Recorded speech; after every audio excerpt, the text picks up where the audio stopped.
Baik, Assalamualaikum warahmatullahi wabarakatuh. Perkenalkan, nama saya Kuku Damarjati, NPM 19 10 50 3004. Saya dari kelas Teknik Sipil 1 angkatan 2019. Pada kesempatan kali ini saya akan menjelaskan tentang berbagai tipe terminal di pelabuhan. Tapi sebelumnya kita harus tahu dulu apa itu terminal. Nah, di sini sudah dipaparkan. Pengertian terminal itu sendiri adalah berdasarkan Undang-Undang Republik Indonesia Nomor 17 Tahun 2008 tentang Pelayaran, Bab 1 Pasal 1 Ayat 20 dituliskan bahwa definisi terminal adalah fasilitas pelabuhan yang terdiri atas kolam sandar dan tempat bersandar atau tambat, tempat penumpukan, tempat menunggu dan naik turun penumpang, dan atau tempat bongkar muat barang. Nah, di sini sudah saya selipkan gambar kira-kira terminal ini seperti ini ya. Jadi ada tempat bersandar atau tempat tambat, tempat penumpukan, tempat menunggu dan naik turun penumpang, dan atau tempat bongkar muat barang. Kira-kira begitu. Lanjut, berbagai tipe terminal pelabuhan. Yang pertama yaitu ada terminal konvensional. Adalah tempat kegiatan atau aktivitas bongkar muat barang kapal kargo dengan menggunakan kren kapal atau mobil kren. Terminal konvensional terdiri dari pelataran dermaga, gudang-gudang, lapangan terbuka, dan peralatan penunjang bongkar muat untuk membantu pembongkaran dan pemuatan dari kapal ke kapal. Terminal konvensional juga merupakan bagian dari mata rantai sistem transportasi maupun logistik.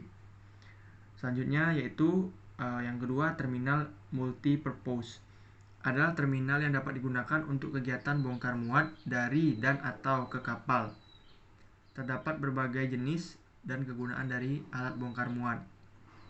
Sedangkan bongkar muat itu sendiri adalah pemindahan muatan dari dan ke atas kapal untuk ditimbunkan dalam atau langsung diangkut ke tempat pemilik barang dengan melalui pelabuhan dan mempergunakan alat pelengkap bongkar muat, baik yang berada di dermaga maupun yang berada di kapal itu sendiri. Nah, macam-macam muatan yang biasanya yang ada di terminal multipurpose ini yaitu yang pertama general cargo, biasanya untuk membawa mobil, alat berat, dan bahan baku industri. Yang kedua yaitu curah, terbagi dua, yaitu ada curah kering berupa pasir, batu bara, dan lain-lainnya. Yang kedua yaitu curah cair, yaitu minyak dan lain-lainnya. Yang ketiga ada kontainer atau peti kemas. Contohnya yaitu di daerah Kuala Tanjung dan Tanjung Priuk serta ada di Merak. Lanjut, yang ketiga ada terminal RoRo atau roll on roll off. Adalah terminal yang biasanya digunakan untuk kapal RoRo untuk kegiatan bongkar muat secara roll on roll off ke atau dari kapal melalui pintu rampa keledek kapal. Terminal RoRo juga digunakan untuk orang-orang yang ingin bepergian dengan menggunakan kapal penumpang yang dilengkapi dengan adanya kebutuhan orang yang pada umumnya seperti ruang tunggu, toilet, direksi pelabuhan, dan sebagainya. Dan untuk keluar masuk penumpang dan barang dipisahkan.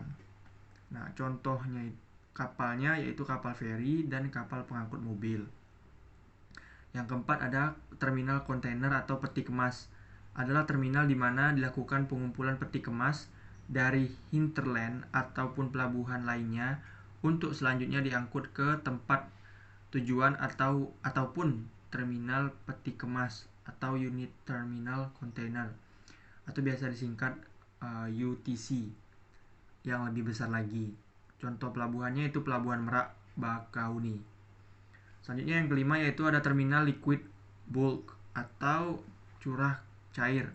Adalah fasilitas penambatan berupa jeti menjorok ke laut yang dilengkapi dengan dolphin penahan dan dolphin penambat. Bongkar muat curah cair dapat dilakukan dengan menggunakan tenaga pompa melalui pipa-pipa yang didesain sedemikian rupa dan dipasang pada jeti dan menghubungkan kapal dengan tangka penyimpanan. Tangki ini terbuat dari baja yang dibangun di atas tanah atau di bawah tanah. Biasanya jenis komoditi yang pertama ada komoditi umum, minyak mentah, getah karet, gas alam, dan lain-lain. Yang kedua ada komoditi minyak bumi A, minyak bumi B, minyak bumi C, dan minyak pengecualian. Contoh pelabuhannya yaitu ada di Semarang, PT Terminal Curah Semarang.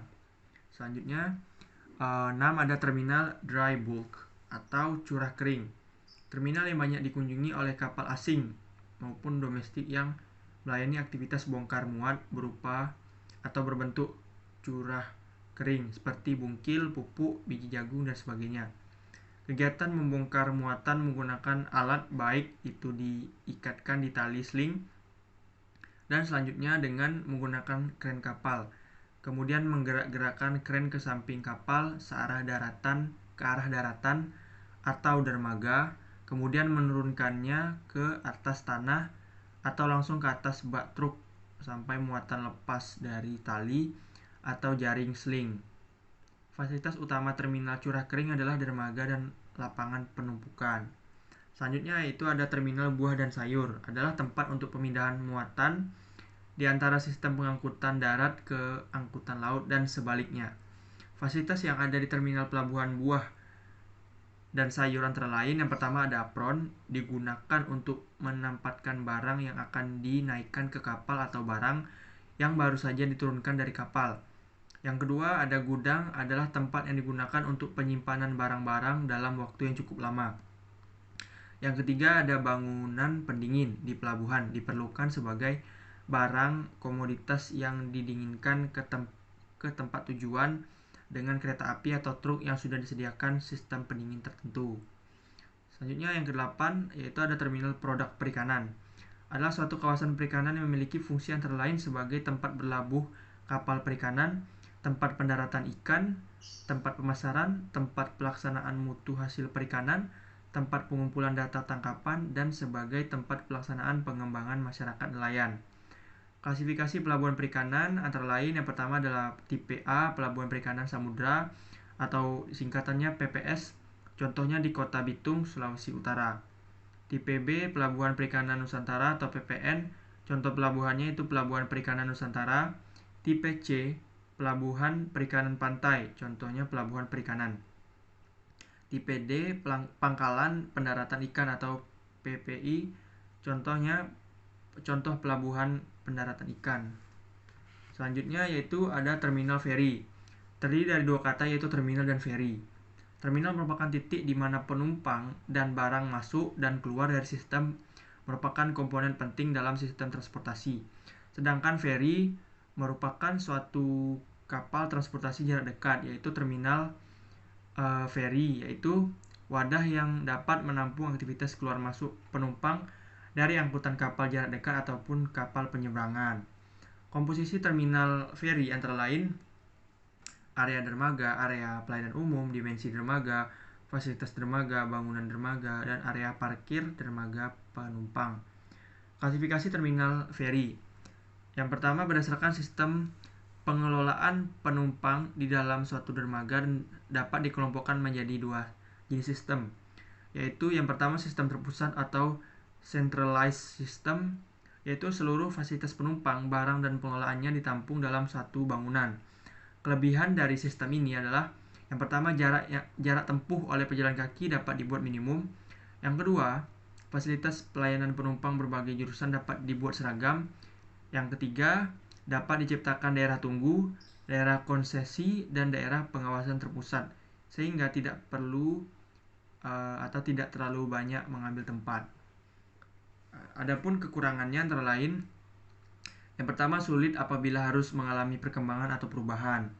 Yang kedua, kurangnya kejelasan bagi para penumpang karena semua fasilitas terletak menyatu dan seragam sehingga tidak punya ciri khas atau identitas. Yang kedua, yaitu sistem unit atau unit system. Adalah sistem dengan pemisahan fasilitas terminal menurut pengelompokan tertentu. Misalnya, menurut perusahaan atau jurusan yang menangani. Masing-masing kelompok diwadahi dalam bangunan yang berbeda. Kelebihan dari sistem ini antara lain, yang pertama mudah untuk dikembangkan, yang kedua kejelasan bagi penumpang dan mengurangi risiko salah jurusan atau salah menaiki kapal, yang ketiga kompleks bangunan memiliki hierarki, dan yang keempat adalah suasana ruang lebih variatif. Nah, adapun kekurangannya antara lain, yang pertama jarak yang ditempuh penumpang dengan berjalan kaki menjadi jauh. Yang kedua yaitu memerlukan jumlah titik pemeriksaan dan pengawasan yang lebih banyak dan berulang. Selanjutnya ada gambar berbagai tipe terminal. Yang pertama kita bisa lihat di sini terminal konvensional. Gambarnya seperti ini ya. Kira-kira yang kedua adalah multi purpose. Yang ketiga adalah terminal RoRo, roll on roll off. Yang keempat terminal kontainer atau peti kemas.